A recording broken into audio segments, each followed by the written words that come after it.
Chapter Safe Handling and Storage of Water. We will be learning the following topics in this module. What is the need to conserve water? Method of water purification. Need for avoiding stagnation of water.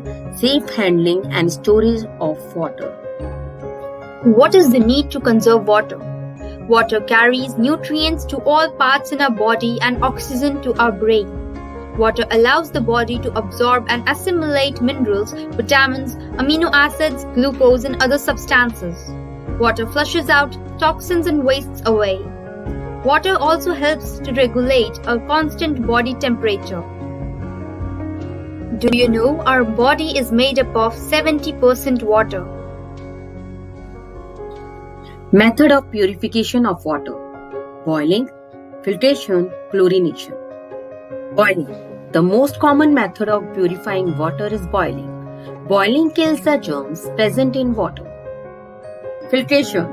We can filter water through a clean, thin cloth. We can also use a traditional filter containing sand and gravels. Filtration removes dust and other suspended particles. This method does not remove germs.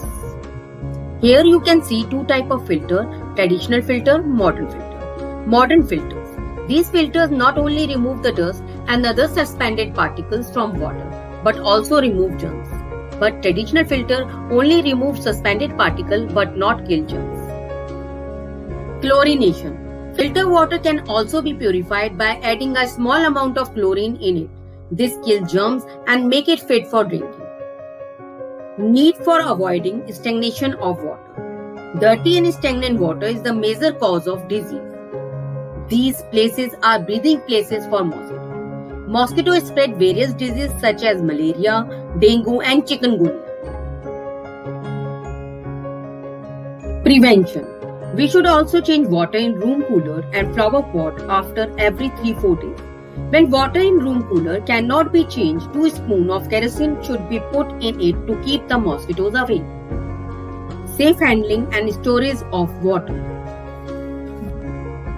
Safe handling and storage of water is very important to keep the germs away. Some ways of proper storage and safe handling of water are suggested on the next slide. First, water should always be stored in clean and covered containers. Second, we should never dip our hand in water stored for drinking purpose. Third, we should not drink water that has been stored for many days. Fourth, we should use a ladle or some other clean utensils to take out water from a container. Now try to answer the following questions based on your understanding of this chapter. Question 1. Our body is made up of % of water. Question 2. Suggest any one way of handling water. Question 3. Define chlorination. Question 4.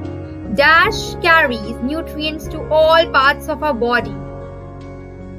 Here are the answers of the previous worksheet. Match your answers with the answers given on this slide. Answer question number 4 in the comment section below. I hope you understood the following topics explained in this video. Thanks for watching.